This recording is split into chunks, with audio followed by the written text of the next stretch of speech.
12वां अध्याय। हमें यह तो मालूम है कि यीशु मंदिर में था और उसने मंदिर को सुव्यवस्थित कर दिया था। आज दूसरा दिन है, यानी कि मंगलवार, और यह उसका अंतिम सप्ताह है। आपको याद होगा कि रविवार को उसकी शोभा यात्रा में यरूशलेम में गधी के बच्चे पर बैठकर उसने प्रवेश किया था। सोमवार को वह पुनः आया और उसने मंदिर को सुव्यवस्थित किया। आज मंगलवार को वह अपने शिष्यों के साथ आता है। उसके आते ही धर्म के अगुवे उसको चुनौती देते हैं और पूछते हैं कि उसने किस अधिकार से मंदिर में ऐसा किया। पहली आयत में लिखा है, फिर वह दृष्टांत में उनसे बातें करने लगा कि किसी मनुष्य ने दाख की बारी लगाई और उसके चारों ओर बाड़ा बांधा और रस का कुंड खोदा और गुम्मट बनाया और किसानों को उसका ठेका देकर परदेश चला गया। अपनी बाइबल में इसी स्थान पर निशान रखकर यशायाह 5वां अध्याय खोलें। मेरे विचार में अब आप समझ गए होंगे कि वे जान गए थे कि यीशु किस संदर्भ में क्रियाशील था। यशायाह उसके 5वें अध्याय की पहली 7 आयतों में इस प्रकार लिखा है, अब मैं अपने प्रिय के लिए और उसकी दाख की बारी के विषय में गीत गाऊंगा। एक अति उपजाऊ टीले पर मेरे प्रिय की एक दाख की बारी थी।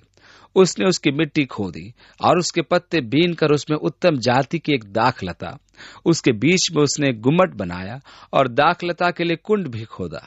तब उसने दाख की आशा की, परंतु उसमें निकम्मी दाखें ही लगी। अब हे यरूशलेम के निवासियों और हे यहूदा के मनुष्यों, मेरे और मेरी दाख की बारी के बीच न्याय करो। मेरी दाख की बारी के लिए और क्या करना रह गया जो मैंने उसके लिए न किया हो? फिर क्या कारण है कि जब मैंने दाख की आशा की तब उसमें निकम्मी दाखें लगी? अब मैं तुमको जताता हूं कि अपनी दाख की बारी से क्या करूंगा। मैं उसके कांटे वाले बाड़ को उखाड़ दूंगा कि वह चटकी जाए और उसकी भीत को ढा दूंगा कि वह रौंदी जाए। मैं उसे उजाड़ दूंगा, वह न तो फिर छांटी और न खोदी जाएगी और उसमें भांति भांति के कटीले पेड़ उगेंगे। मैं मेघों को भी आज्ञा दूंगा कि उस पर जल न बरसाए, क्योंकि सेनाओं के यहोवा की यह दाख की बारी इज़राइल का घराना और उसका मनभाऊ पौधा यहूदा के लोग हैं। और उसने उनमें न्याय की आशा की, परंतु अन्याय देख पड़ा। उसने धर्म की आशा की, परंतु उसे चिल्लाहट ही सुन पड़ी। यीशु ने इन अगुओं से यह कहना आरंभ किया, एक मनुष्य था जिसने दाख की बारी लगाई और उसके चारों ओर बाड़ा खोदा और दाखरस के लिए कुंड भी खोदा और उसके बीच में उसने गुम्मट बनाया। उनका मस्तिष्क तुरंत यशायाह की पुस्तक में पहुंच गया और उसने आगे कहा, और किसानों को उसका ठेका देकर परदेश चला गया। फिर फल के मौसम में उसने किसानों के पास एक दास को भेजा कि किसान से दाख की बारी के फलों का भाग ले, पर उन्होंने उसे पकड़कर पीटा और छूछे हाथ लौटा दिया। फिर उसने एक और दास को उनके पास भेजा और उन्होंने उसका सिर फोड़ डाला और उसका अपमान किया। फिर उसने एक और को भेजा और उन्होंने उसे मार डाला। तब उसने और बहुतों को भेजा, उनमें से उन्होंने कितनों को पीटा और कितनों को मार डाला। अब एक ही रह गया था जो उसका प्रिय पुत्र था। अंत में उसने उसे भी उनके पास यह सोचकर भेजा कि वह मेरे पुत्र का आदर करेंगे। पर उन किसानों ने आपस में कहा, यही तो वारिस है, आओ हम इसे मार डालें, तब मिरास हमारी हो जाएगी। और उन्होंने उसे पकड़कर मार डाला और दाख की बारी के बाहर फेंक दिया। इसलिए दाख की बारी का स्वामी क्या करेगा? यह दृष्टांत स्पष्ट था और धर्म के अगुओं पर लक्षित था। किसान अर्थात धर्म के अगुए और दाख की बारी अर्थात इज़राइल। परमेश्वर ने अपने दास अर्थात भविष्यद् वक्ताओं को भेजा, परंतु उनके साथ दुर्व्यवहार किया गया। उन्हें पकड़कर पीटा गया, उनका पत्थरवाह किया गया, उन्हें मार डाला गया। अंत में स्वामी ने कहा, मैं अपने इकलौते पुत्र को जो मेरा अति प्रिय है भेजता हूं। यहाँ यीशु ने स्वयं को एक संपूर्ण रूपेण क्षमता में वर्गीकृत किया है। अब पुत्र आया तो धर्म के अगुओं ने ठान ली कि उससे छुटकारा पाया जाए, जिससे कि वे दाख की बारी का स्वामित्व अपना लें। अब प्रश्न क्या है? दाख की बारी का स्वामी क्या करेगा? 9वीं आयत में वह आकर उन किसानों को नाश करेगा और दाख की बारी औरों को दे देगा। हमने क्या देखा कि यीशु ने अंजीर के वृक्ष को श्रापित किया और वह सूख गया क्योंकि उसने फल उत्पन्न नहीं किया। इज़राइल राष्ट्र परमेश्वर के उस उद्देश्य की पूर्ति नहीं कर पाया जिसके लिए परमेश्वर ने उसे अपनी विशेष प्रजा बनाया था। वे परमेश्वर के मनोवांछित फल न ला पाए। अब परमेश्वर क्या करेगा? वो उनको दिए समस्त अधिकार और सुविधाएं छीन लेगा और अन्य जातियों को दे देगा। यहाँ हम देखते हैं कि अन्य जातियों के लिए परमेश्वर द्वार खोल रहा है। यीशु यहाँ भविष्यवाणी सुना रहा है कि परमेश्वर अपना काम इस युग में यहूदियों के मध्य नहीं करेगा, वरन अन्य जातियों में। और हम देखते हैं कि परमेश्वर के आत्मा ने अन्य जातियों के मसीह विश्वासियों में प्रभावी रूप में काम किया। इसी के तुरंत बाद यीशु भजन संहिता 118 का संदर्भ देते हुए कहता है कि क्या तुमने पवित्र शास्त्र में यह वचन नहीं पढ़ा कि जिस पत्थर को राजमिस्त्रियों ने निकम्मा ठहराया था, वही कोने का सिरा हो गया। यह प्रभु की ओर से हुआ और हमारे दृष्टि में अद्भुत है। यह भजन 118, जिस पत्थर को राजमिस्त्रियों ने निकम्मा ठहराया था, वही कोने का सिरा हो गया, ये नए नियम में बार बार आया है। प्रेरितों के काम अध्याय 4 में पतरस ने धर्म के अगुओं से बातें करते समय ये भजन दोहराया था। पौलुस ने भी रोम और इफिसुस की कलीसियाओं को पत्र लिखते समय इस भजन का उद्धरण किया। यीशु ने भी इसी भजन का संदर्भ दिया। निस्संदेह ये पत्थर यीशु ही था। ध्यान दीजिए कि दानियल ने भी एक पत्थर के विषय में कहा जो हाथों से नहीं काटा जाता। उसमें उस मूर्ति को चूर चूर कर दिया और बड़ा होते होते इतना बड़ा हो गया था कि पूरी पृथ्वी को ढक दिया। ये पत्थर भी यीशु मसीह ही है। राजमिस्त्रियों ने अर्थात धर्म के अगुओं ने जिस पत्थर को अर्थात यीशु को निकम्मा ठहराया था, वही वास्तव में कोने का पत्थर था। सुलेमान के मंदिर के निर्माण के समय एक बड़ी रुचिकर बात हुई। मंदिर के लिए पत्थर खोदे जा रहे थे और मंदिर निर्माण स्थल पर लाए जा रहे थे और एक के ऊपर एक रखे जा रहे थे। ये पत्थर इतनी सफाई से तराशे जाते थे और अपने निश्चित स्थान के लिए होते थे कि उन्हें ज्यों का त्यों एक के ऊपर एक रखा जा रहा था। उन्हें मसाले से चुनने की आवश्यकता नहीं थी। वे आपस में लॉक होकर यथास्थान पर रहते थे। इन पत्थरों को इतनी सफाई से तराशा जाता था कि उनके जोड़ में छुरी डालना भी संभव नहीं था। ये पत्थर खदान से निकालकर वहीं पर तराशे जाते थे। ये खदान यरूशलेम के उत्तर में थी। जब वे तैयार हो जाते थे तो उन पर उनके लगाए जाने के स्थान का चिन्ह डालकर उन्हें मंदिर स्थल पर भेज दिया जाता था। अब एक पत्थर ऐसा आ गया था जो राजमिस्त्री समझ नहीं पा रहे थे कि निर्माण के उस चरण में उसका स्थान कहाँ है, इसलिए उन्होंने उसे एक और डाल दिया। जब मंदिर लगभग पूरा हो गया तब वहां कोने का पत्थर नहीं था, इसलिए उन्होंने खदान में संदेश भेजा, हमें निर्माण कार्य पूरा करना है और इमारत का समर्पण करना है, हमें कोने का प्रमुख पत्थर चाहिए। खदान के अफसर ने अपनी किताबों में देखा और कहा, वह तो भेजा जा चुका है। उन्होंने कहा, हमारे पास तो आया नहीं। खदान से फिर उत्तर आया, हम भेज चुके हैं।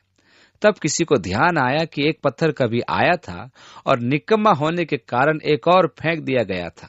देखा तो झाड़ियों और मलबों में दबा पड़ा उन्हें पत्थर मिला। जब खोद कर निकाला गया तो वही वह पत्थर निकला जिसके कारण निर्माण कार्य रुका हुआ था। वही पत्थर जिसे राजमिस्त्रियों ने निकम्मा समझकर फेंक दिया था, कोने का प्रमुख पत्थर था।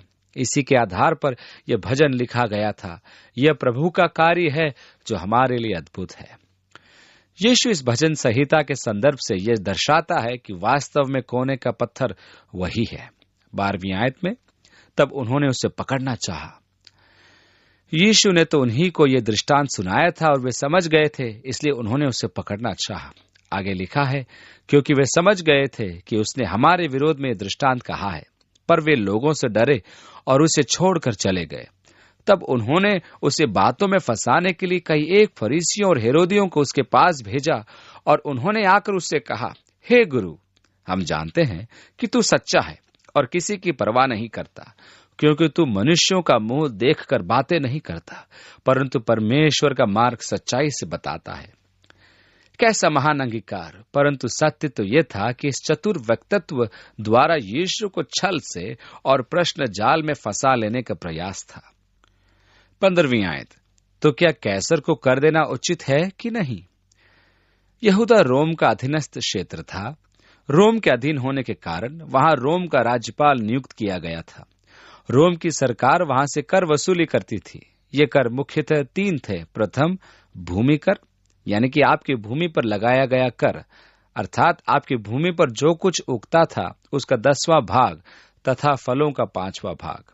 दूसरा, 5% आयकर, और तीसरा, अस्तित्व कर, जिसे आपको प्रतिवर्ष देना होता था क्योंकि आप रोम के राज्य में रहते थे।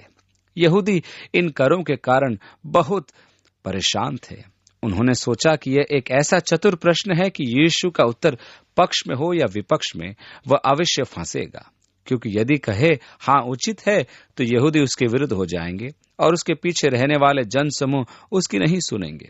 और यदि वह कहे कैसर को कर देना अनुचित है तो वे उसकी शिकायत करके उसे विद्रोही घोषित कर बंदी बनवा देंगे। उन्होंने सोचा कि इस बार वह नहीं बचेगा। बड़ी चतुराई से और बड़ा समय लगाकर यह प्रश्न तैयार किया गया था। 15वीं आयत में उन्होंने पूछा, हम दे या ना दे? उसने उनका कपट जानकर उनसे कहा, मुझे क्यों परखते हो? 1 दिनार मेरे पास लाओ कि मैं देखूं। दिनार एक सिक्का था जिस पर रोम के सम्राट का चित्र होता था। उस समय रोमी सम्राट तीतुस था। यही तो वह दिनार था जो उन्हें कर में देना था। बड़ी विचित्र बात है कि यीशु मसीह के पास पैसा नहीं होता था, इसलिए उन्होंने 1 दिनार मांगा और उसे दिखाकर पूछा। वे ले आए और उसने उनसे कहा, यह मूर्ति और नाम किसका है? उन्होंने कहा, कैसर का। उस सिक्के पर रोमी सम्राट का चित्र होता था और रोमी भाषा में लिखा रहता था, महामहिम महत्तम। कौन है ये? उन्होंने कहा, कैसर का। यीशु ने उनसे कहा, जो कैसर का है वो कैसर को, और जो परमेश्वर का है परमेश्वर को दो। तब वे उस पर बहुत अचंभा करने लगे। और वास्तव में ऐसा ही था। संपूर्ण मुद्रा कैसर की होती थी, जो सरकारी कहलाती थी। नागरिक उनका विनिमय में प्रयोग करते थे, परंतु उस पर उनका अधिकार नहीं था। सब कुछ सरकार का था, जैसा कि आज हमारे देश में है। सारा रुपया सरकार का है, हम केवल उसके धारक हैं। यीशु उनके जाल से सफाई से बच निकला। फिर सदूकियों ने भी, जो कहते हैं कि मरे हुओं का जी उठना है ही नहीं। अधिकांश सदूकी याजकों में से थे और महायाजक इस समय सदूकी ही था। उन्होंने धर्म तंत्र को नियंत्रित कर लिया था और विश्वास नहीं रखते थे। उन्होंने पूछा, उसके पास आकर उससे पूछा कि हे गुरु, मूसा ने हमारे लिए लिखा है कि यदि किसी का भाई बिना संतान मर जाए और उसकी पत्नी रह जाए तो उसका भाई उसकी पत्नी को ब्याह ले और अपने भाई के लिए वंश उत्पन्न करे। यह मूसा की व्यवस्था थी। इसका उल्लेख व्यवस्था विवरण में हमें मिलता है। बहुत बड़ा कानून था। इसका प्रमुख उद्देश्य था कि वंश का नाम समाप्त न हो। यह नियम इस प्रकार है कि यदि आप एक स्त्री से विवाह करते हैं और इससे पूर्व कि आपके संतान हो और आपकी मृत्यु हो जाए तो आपका भाई आपकी जिम्मेदारी को निभाएगा और उस स्त्री से विवाह करेगा। इस प्रकार उत्पन्न प्रथम संतान आपका नाम पाएगी। अब यदि आपका छोटा भाई उससे विवाह करना न चाहे और कहे, ना ना ना ना ना ना, इसने तो मेरे भाई को बहुत दुख दिया, उसे मेरे गले मत डालो, तब वे शहर द्वार पर आएंगे जहां न्याय किया जाता था। वहां इजराइल के प्राचीन उपस्थित होते थे। अब यह पुरुष कहेगा, मेरा भाई मर गया है, उसकी संतान नहीं है, परंतु मैं इससे विवाह करना नहीं चाहता। तब वो अपने जूते उतार कर उसे दे देगा। ये ऐसा हुआ कि मानो कह रहा हो, हे स्त्री, जहां तक मेरा संबंध है तू एक पुराना गंदा जूता है। तब वो उसके मुंह पर थूकेगी और वो उससे विवाह करने के बंधन से मुक्त हो जाएगा। परंतु वह संपूर्ण राष्ट्र में सदैव यह कहलाएगा, वह पुरुष जिससे जूता उतरवा लिया गया। और यह एक अपमानजनक नाम होता था। दूसरे शब्दों में, उसने अपना पारिवारिक उत्तरदायित्व पूरा नहीं किया जो उनमें अत्यधिक महत्वपूर्ण माना जाता था। उत्पत्ति की पुस्तक में वास्तव में व्यवस्था से पूर्व की एक घटना है। याकूब का पुत्र यहूदा, जिसके पुत्र ने तामार से विवाह किया था, वह निसंतान मर गया। उसके छोटे भाई ने तामार से विवाह किया, वह भी निसंतान मर गया। उसके तीसरे भाई को तामार से विवाह करना था, परंतु यहूदा ने तीसरे की मृत्यु के भय से चिंतित हो बहाना किया कि अभी यह छोटा है, इसलिए विवाह के लिए कुछ प्रतीक्षा की जाए। अब तामार ने क्या किया?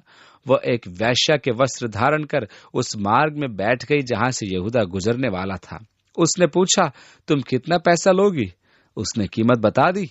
यहूदा बोला, अभी तो मेरे पास कुछ नहीं है, परंतु तुम मेरी ये अंगूठी रख लो। यहीं से विवाह में अंगूठी पहनाने की प्रथा का चलन हुआ। ये विवाह की वाचा का प्रतीक है। यहूदा से उसने एक बकरी मांगी थी। उसने उसके पास अपनी अंगूठी रख दी, अर्थात मैं वचन देता हूं कि मैं बकरी भिजवा दूंगा और तू अंगूठी लौटाएगी। और वो उसके पास गया। तामार ने यह नाटक किया क्योंकि उसे ऐसा प्रतीत हो रहा था कि यहूदा उसके साथ धोखा कर रहा है। उसने वेश्याओं का सा पर्दा किया और प्रतिकार लिया। वह घर लौट आया और अपने चरवाहे से कहा, उस स्थान पर जो वेश्या रहती है वहां जाकर बकरी का बच्चा दे देना और मेरी अंगूठी ले आना। वो बकरी लेकर आया, परंतु वह स्त्री वहां नहीं थी। उसने आस पड़ोस में पूछा, जो वेश्या यहाँ रहती थी वह कहाँ है? उन्होंने कहा, यहाँ तो कोई वेश्या नहीं रहती। वह लौट कर आया और कहने लगा, वहां तो मुझे कोई वेश्या नहीं मिली, और वहां के लोग भी कहते हैं कि यहाँ तो कोई वेश्या नहीं रहती। कुछ समय के बाद यहूदा को सूचना मिली कि तामार गर्भवती है। उसने आदेश दिया कि उसे पत्थरवाह कर दो।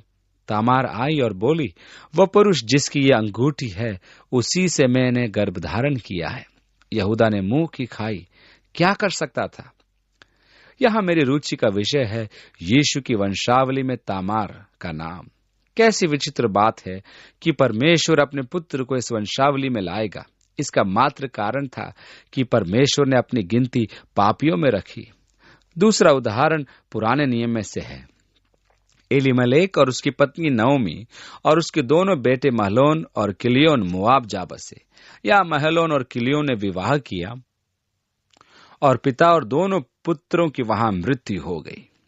नओमी और रूत अब पुनः यहूदा लौट आई। यहाँ एलीमलेक के भाई बोआज ने रूत से विवाह किया और परिवार का नाम चलाया।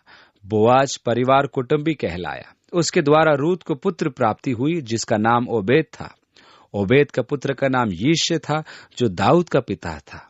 यहाँ देखने को मिलता है कि रूत और बोआज भी यीशु की वंशावली में है। इस प्रकार हम देखते हैं कि यीशु के पूर्वजों में छुड़ाने वाले कुटुंबी रहे हैं, क्योंकि यीशु वहां स्वयं हमारा कुटुंबी होकर छुड़ाने वाला बनकर आया था। वो मानव देह धारण करके हमारा कुटुंबी बना, परंतु उसका कार्य था हमारी मुक्ति। मनुष्य तो इस मुक्ति कार्य में सफल नहीं हुआ, इसलिए यीशु छुड़ाने वाले कुटुंबी के रूप में हमारे सामने आया। उसकी वंशावली में 2 स्थान पर यह यहूदी व्यवस्था पूरी की गई। यहाँ सदूकी एक काल्पनिक उदाहरण प्रस्तुत करते हैं। 20वीं आयत में लिखा है, पहला भाई ब्याह करके बिना संतान मर गया, तब दूसरे ने उस स्त्री को ब्याह लिया और बिना संतान मर गया, और वैसे ही तीसरे ने भी, और 7 से संतान न हुई। सबके पीछे वह स्त्री भी मर गई। सो जी उठने पर वह उनमें से किसकी पत्नी होगी, क्योंकि वह 7 की पत्नी हो चुकी थी। ये काल्पनिक कहानी बनाने में उनका एकमात्र उद्देश्य यह था कि पुनरुत्थान के विचार को चुनौती दें। यहाँ 7 भाई और उनकी संतान नहीं है। अब पुनरुत्थान के दिन 7 भाइयों में झगड़ा हो जाएगा। इस समस्या का समाधान कैसे होगा? आज भी अनेक हैं जो पुनरुत्थान से संबंधित अनेक समस्याओं का पूर्वानुमान करते हैं। उदाहरण के तौर पर, यदि आपका गुर्दा बदला गया है तो पुनरुत्थान के दिन उस गुर्दे पर किसका अधिकार होगा? जब मनुष्य मर जाता है और उसे गाड़ दिया जाता है तो शरीर अपने विभिन्न तत्वों में विघटित हो जाता है। ये तत्व वहां होगी। अब एक गाय आकर उस घास को खा लेती है जिसमें किसी के शरीर के विघटित तत्व उपस्थित हैं। इस गाय के दूध में वे तत्व उपस्थित हैं, और वे सब जो इस गाय का दूध पिएंगे तो इस मृतक के शरीर के तत्व उनकी देह का एक भाग बन जाएंगे। अब पुनरुत्थान के दिन ये तत्व किसकी देह धारण करेंगे? इस भ्रम का एक मुख्य कारण है कि वे यीशु के इस कथन से अनभिज्ञ थे। यीशु ने उनसे कहा, क्या तुम इस कारण से भूल में नहीं पड़े हो कि तुम न तो पवित्र शास्त्र ही को जानते हो और न परमेश्वर की सामर्थ को? तुम्हारी समस्या का कारण है कि तुम्हें धर्मशास्त्र का ज्ञान नहीं है। तुम धर्मशास्त्र से अनभिज्ञ हो, यही तो तुम्हारी समस्या है। 25वीं आयत में, क्योंकि जब वे मरे हुओं में से जी उठेंगे तो उनमें ब्याह शादी न होगी, पर स्वर्ग में दूतों की नाई होंगे। मरे हुओं के जी उठने के विषय में क्या तुमने मूसा के पुस्तक में झाड़ी की कथा में नहीं पढ़ा? ये सदूकी सांसारिक होने के कारण पंच ग्रंथ की अपेक्षा धर्मशास्त्र की अन्य किसी पुस्तक को नहीं मानते थे। इसलिए उनका कहना था कि मूसा की 5 पुस्तकों में कहीं भी अनंत जीवन और पुनरुत्थान की शिक्षा नहीं है। ये सब बात के विचार भविष्य वक्ताओं के द्वारा लाए गए थे। यीशु ने उन्हें पंच ग्रंथ की ओर ध्यान आकर्षित किया कि परमेश्वर ने उससे कहा, मैं इब्राहिम का परमेश्वर और इसहाक का परमेश्वर और याकूब का परमेश्वर हूं। परमेश्वर मरे हुओं का नहीं वरन जीवितों का परमेश्वर है। सो तुम बड़ी भूल में पड़े हो। मूसा के पंच ग्रंथ द्वारा ही यीशु ने उनका प्रतिवाद प्रस्तुत किया। वहां उपस्थित एक शास्त्री वाद विवाद और विचारों का आदान प्रदान सब देख रहा था। वह यीशु के उत्तर को सुन सम्मोहित हो गया। 28वीं आयत में, और शास्त्रियों में से एक ने आकर उन्हें विवाद करते सुना, और यह जानकर कि उसने उन्हें अच्छी रीति से उत्तर दिया है, उससे पूछा। पहले दो प्रश्न तो वास्तव में कपटी थे, अर्थात खोजी न होकर विवादी थे। एक निष्कपट प्रश्न जानकारी का खोजी होता है। यदि मैं कुछ जानना चाहता हूं तो मैं एक प्रश्न पूछता हूं। यदि मेरे पास अपना ही एक विचार है और मैं आपसे विवाद करना चाहता हूं और ये सिद्ध कर देना चाहता हूं कि आप गलत हैं, तो मैं प्रश्न पूछूंगा, परंतु मुझे वास्तव में उससे उत्तर से सरोकार नहीं। मुझे चिंता भी नहीं कि आप क्या उत्तर देंगे। मेरी रुचि केवल यह है कि मैं आपको गलत सिद्ध कर दूं। बहुत लोग हैं जो ऐसे प्रश्न करते हैं कि आपको झूठा सिद्ध करें।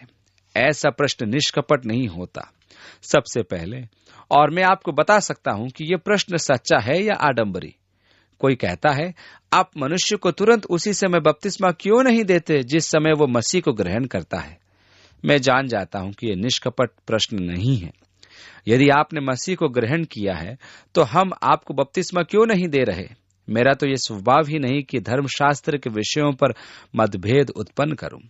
जिस पल मुझे यह बोध हो जाता है कि पूछा गया प्रश्न कपटपूर्ण है, तो मैं वार्तालाप ही समाप्त कर देता हूं। मेरे कहने का अर्थ यह है कि मैं मतभेद और वाद विवाद में रुचि नहीं रखता। बाइबल के अनुसार वे अज्ञानी हैं, उन्हें अज्ञानी रहने दिया जाए तो ही ठीक है।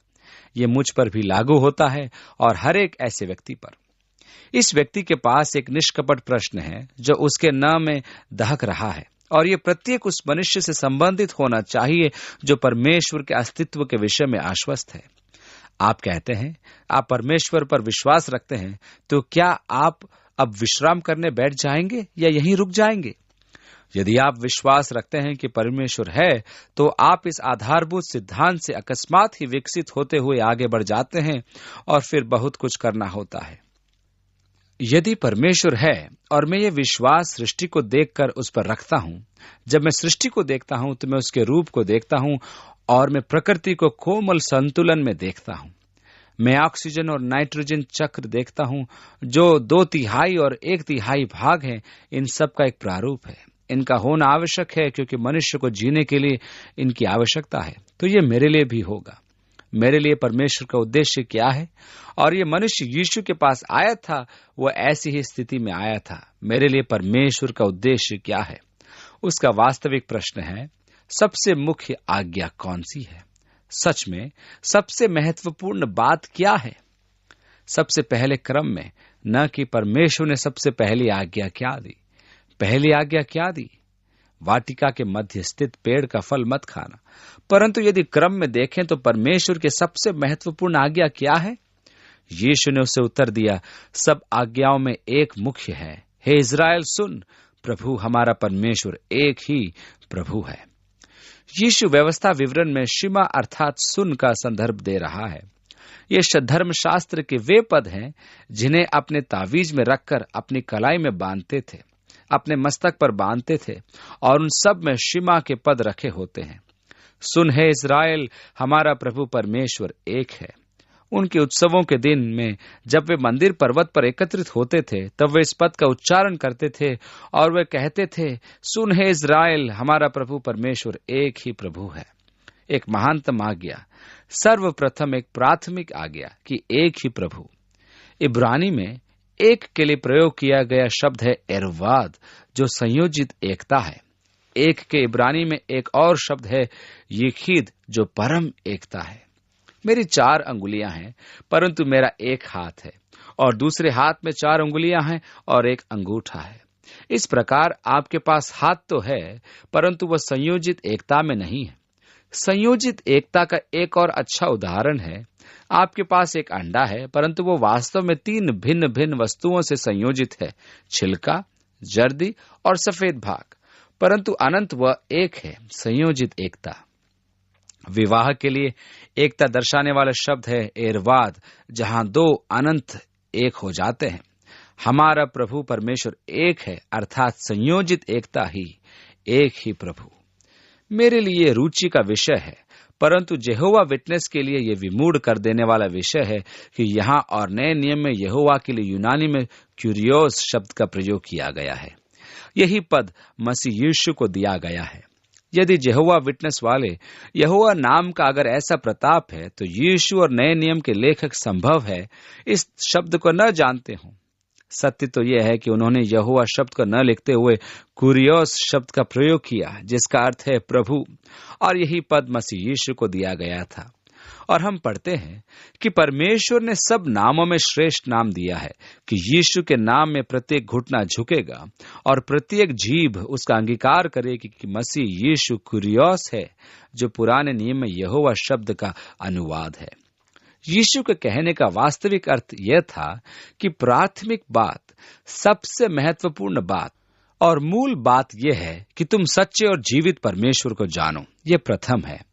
अब समस्या तो यह है कि अनेक धर्म हैं और आप कैसे जानेंगे कि जीवित परमेश्वर कौन सा है? जब मैं अपने स्वयं का विश्वास और परमेश्वर से निज संबंध स्थापित कर रहा था, तब यह मेरा दूसरा चरण था। इसलिए कुछ समय इस्लाम पढ़ा, बुद्ध धर्म पढ़ा और मैं बाइबल का भी गंभीर अध्ययन कर रहा था। यदि परमेश्वर है और उसने मुझे किसी विशेष उद्देश्य से बनाया है, तब तो परमेश्वर के लिए आवश्यक रहा होगा कि वह मानव इतिहास में स्वयं को शीघ्र ही प्रकट करे। और परमेश्वर के लिए यह भी आवश्यक था कि वह उस प्रकाशन को सतत बनाए रखे। इसलिए मैंने अतीत के समस्त धर्मों को तुरंत त्याग दिया जो मेरे मार्ग में आए, और उनको भी त्याग दिया जो अब उदय हो रहे थे।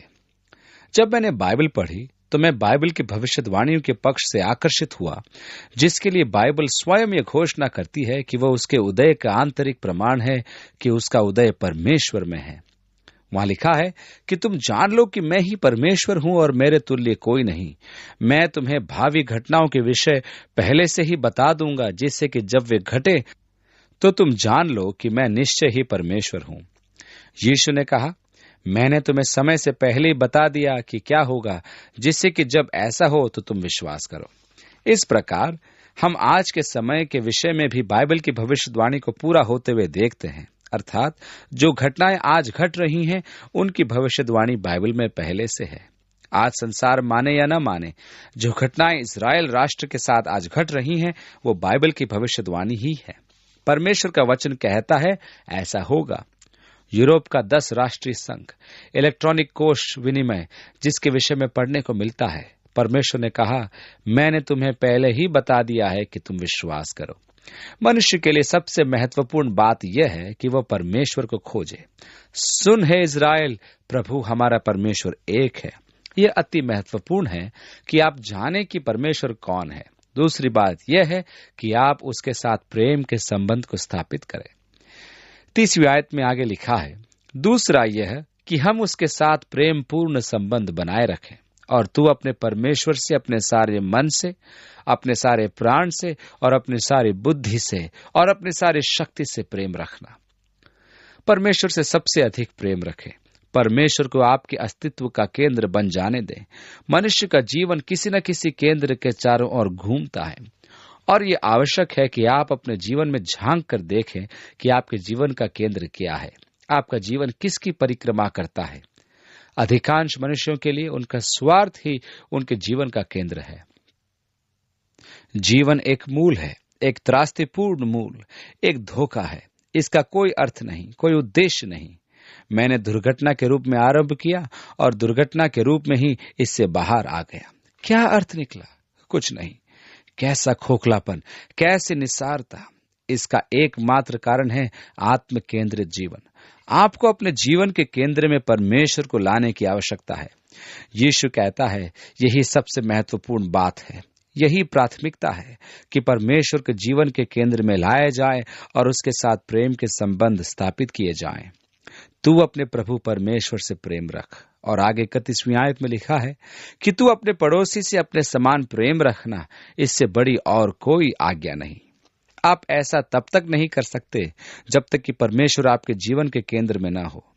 ध्यान दीजिए कि यीशु आपके आत्म केंद्रित जीवन पर प्रहार कर रहा है और कह रहा है, स्वयं से सर्वोच्च प्रेम रखने की अपेक्षा अपने पड़ोसी से अपने स्वरूप प्रेम रख। ये तब तक संभव नहीं जब तक कि आप परमेश्वर से सर्वोच्च प्रेम न रखें। अब दूसरी आज्ञा की अपने पड़ोसी से अपने समान प्रेम रख तब ही पूरी कर सकते हैं जब आप परमेश्वर से सर्वोच्च प्रेम रखेंगे। यही तो सब कुछ है। परमेश्वर के साथ प्रेम पूर्ण संबंध, जिससे कि आप अपने पड़ोसी से सार्थक संबंध बनाए रखें। परमेश्वर को अपने जीवन का केंद्र बिंदु बनाएं, जिससे कि आपका क्षितिज जीवन संतुलित हो जाए। मनुष्य अपने जीवन के इस पक्ष में सबसे अधिक गड़बड़ करता है।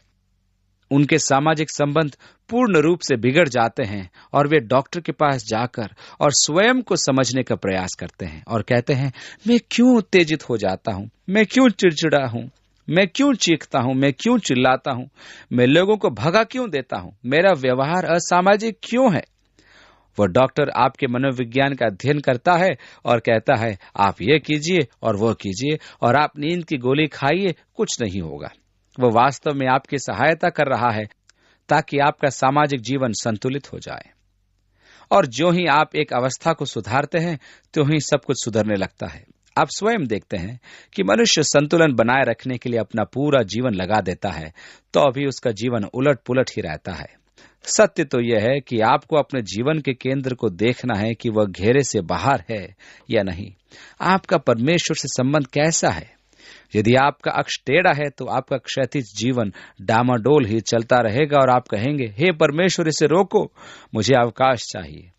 सबसे पहले परमेश्वर के साथ संबंध ठीक करो, परमेश्वर को जानो, परमेश्वर से प्रेम रखो। दूसरी आज्ञा कि अपने पड़ोसी से अपने बराबर प्रेम रख, स्वयं ही पूरी हो जाएगी। उत्तर सुनकर उसमें कौतूहल जागृत हुआ। उसने सोचा, ठीक है, मैं इसकी बात मानूंगा। और उसने यीशु की बात को मन में बैठाने के लिए दोहराया। तब कहा, शास्त्री ने उससे कहा, हे गुरु, बहुत ठीक, तूने सच कहा कि वह एक ही है और उसे छोड़ और कोई नहीं, और उससे सारे मन और सारी बुद्धि और सारे प्राण और सारे शक्ति के साथ प्रेम रखना और पड़ोसी से अपने समान प्रेम रखना सारे होम और बलिदानों से बढ़कर है। जब यीशु ने देखा कि उसने समझ से उत्तर दिया, तो उससे कहा, तू परमेश्वर के राज्य से दूर नहीं। आप परमेश्वर के राज्य से दूर नहीं हैं, क्योंकि जिस क्षण परमेश्वर आपके जीवन के केंद्र में आ जाता है, आप परमेश्वर के राज्य में होते हैं। यही तो परमेश्वर का राज्य है कि राजा अपने सिंहासन पर बैठे। जिस क्षण आप झुककर अपना जीवन परमेश्वर को दे देते हैं, उसी क्षण आप परमेश्वर के राज्य में होते हैं। परंतु सावधान, कोई मनुष्य दो स्वामियों की सेवा नहीं कर सकता। कोई भी मनुष्य दो राजाओं के अधीन नहीं हो सकता। यदि आप स्वयं अपने जीवन के सिंहासन पर बैठे हैं, अर्थात यदि आपका जीवन आत्म केंद्रित है, तो आप परमेश्वर के राज्य में नहीं हैं। और जब तक आप आत्म केंद्रित जीवन व्यतीत करेंगे, तब आप परमेश्वर के राज्य में कभी प्रवेश नहीं कर पाएंगे। इसके लिए आपके जीवन के केंद्र में परमेश्वर का होना आवश्यक है। यह मनुष्य इस सच्चाई को समझने लगा था। यीशु ने कहा, तू राज्य से दूर नहीं है। परमेश्वर को अपने जीवन के केंद्र में आसीत करो और तब तत्काल ही परमेश्वर आपको अपने राज्य में ले लेगा। 34वीं आयत में, और किसी को फिर उससे कुछ पूछने का साहस न हुआ। फिर यीशु ने मंदिर में उपदेश करते हुए यह कहा कि शास्त्री क्यों कर कहते हैं कि मसीह दाऊद का पुत्र है। उस समय लोगों का ही मानना था कि मसीहा दाऊद की संतान होगा, क्योंकि पुराने नियम में अनेक भविष्यवाणियां थी। वह दाऊद के सिंहासन पर बैठेगा, वह यिशै की शाखा से आएगा आदि। परमेश्वर ने दाऊद को प्रतिज्ञा दी थी, मैं तेरे लिए भवन बनाऊंगा। इस प्रतिज्ञा के कारण दाऊद ने सोचा कि मसीहा उसके वंश से होगा। इस यीशु ने उनसे कहा, वह कैसे कहता है कि मसीहा दाऊद की संतान से है। 36वीं आयत में दाऊद ने आप ही पवित्र आत्मा में होकर कहा। यहाँ यीशु पुष्टि कर रहे हैं कि पवित्र आत्मा ने दाऊद को लिखने के लिए प्रेरित किया था। और दाऊद ने भजन संहिता 110 में कहा कि प्रभु ने मेरे प्रभु से कहा, मेरे दाहिने बैठ, जब तक कि मैं तेरे बैरियों को तेरे पांवों की पीढ़ी न कर दूं। दाऊद तो आप ही उसे प्रभु कहता है, फिर वह उसका पुत्र कहां से ठहरा। उस पैतृक समाज में पिता सर्वो सर्वा होता था। जब तक कि वह वृद्ध व्यक्ति जीवित था, परिवार पर उसी का राज चलता था, उसका पत्थर की लकीर होता था। यदि उसके पुत्र 80 या 90 वर्ष के हों, तो भी उसी का राज चलता था। और उनकी संस्कृति में ऐसा नहीं था कि पिता अपने पुत्र को प्रभु कहे, क्योंकि ऐसा करना तो उनके समाज और संस्कृति के विपरीत था। इसलिए यदि मसीहा दाऊद की संतान है, तो दाऊद ने पवित्र आत्मा की प्रेरणा से उसे प्रभु कहा, तो फिर वो पुत्र कैसे हुआ। आगे लिखा है, और भीड़ के लोग उसकी आनंद से सुनते थे। उसने अपने उपदेश में उनसे कहा, शास्त्रियों से चौकस रहो, जो लंबे वस्त्र पहने हुए फिरना और बाजारों में नमस्कार। ओ गुरुजी, गुरुजी, डॉक्टर साहब। आगे लिखा है, और आराधनालयों में मुख्य मुख्य आसन और जेवनारों में मुख्य मुख्य स्थान भी चाहते हैं। वे विधवाओं के घर को खा जाते हैं। वे विधवाओं की लाचारी से लाभ उठाते थे, संभवतः उनके आर्थिक सहयोग का। 40वीं आयत में आगे लिखा है, और दिखावे के लिए बड़ी देर तक प्रार्थना करते रहते हैं। यीशु ने कहा कि वे नरक के भागी होंगे, ये अधिक दंड पाएंगे। प्रभु जी ऐसा अवश्य करेगा। मेरे लिए अपनी उन भावनाओं की वर्णन करना बहुत कठिन है जो आडंबरी व्यक्तियों को देखकर मुझ में उठती है। जब मैं जवान था तब मुझे पास्टर बनने की इच्छा बिल्कुल नहीं थी। मेरे विचार सधे हुए थे। मैं सदैव लक्ष्य साधने वाला व्यक्ति था और मैं अपने माध्यमिक स्कूल से ही लक्ष्य साधे हुए था कि डॉक्टर बनूंगा। मैंने मस्तिष्क के विषय में सब कुछ पढ़ लिया था। मैं बच्चा था तब ही मैं लाइब्रेरी की सारी किताबें देखकर मस्तिष्क के विषय में पढ़ता था। मैं मानव मस्तिष्क के प्रति आकर्षित था और मैं जानता था कि मैं डॉक्टर बनूंगा। इसलिए मैंने उन समस्त विषयों को चुना जो मुझे इस ओर लेकर चलेंगे। मैं पास्टर लोगों से खुश नहीं था क्योंकि मेरी समझ में वे सच्चे, विश्वास योग्य और सामान्य व्यक्ति नहीं थे। यही कारण था कि मैं सेवा में नहीं जाना चाहता था। जब परमेश्वर ने मुझे बुलाना आरंभ किया तो मैंने कहा, कभी नहीं, मैं उन व्यक्तियों में से एक होना नहीं चाहता। मैं तो बहुत साधारण व्यक्ति हूं प्रभु। आप जानते हो मुझे टाई पहनना अच्छा नहीं लगता, मुझे सूट पहने रहना अच्छा नहीं लगता, मुझे खेल देखना अच्छा लगता है। प्रभु ने कहा, किसने कहा कि हमेशा टाई पहन? किसने कहा कि हमेशा सूट पहन? किसने कहा कि खेल मत देख? किसने कहा कि एक आम मनुष्य बनकर मत रहे? आप मुझ में एक आम मनुष्य देखेंगे। मैं अपने बारे में भ्रम उत्पन्न नहीं करता हूं कि मैं एक महान आत्मा हूं। धन कमाने की युक्तियों में से बहुत अप्रसन्न मैं रहता था। मैंने कहा, प्रभु मैं पैसा कभी नहीं कमा सकता हूं। प्रभु ने मुझे आश्वासन दिया कि वह मेरा भरण पोषण करने वाला ठहरेगा और वह मेरी आवश्यकताओं की सुधि लेगा। इसलिए सेवा का यह पैसे का पक्ष मुझे वास्तव में कुपित करता है।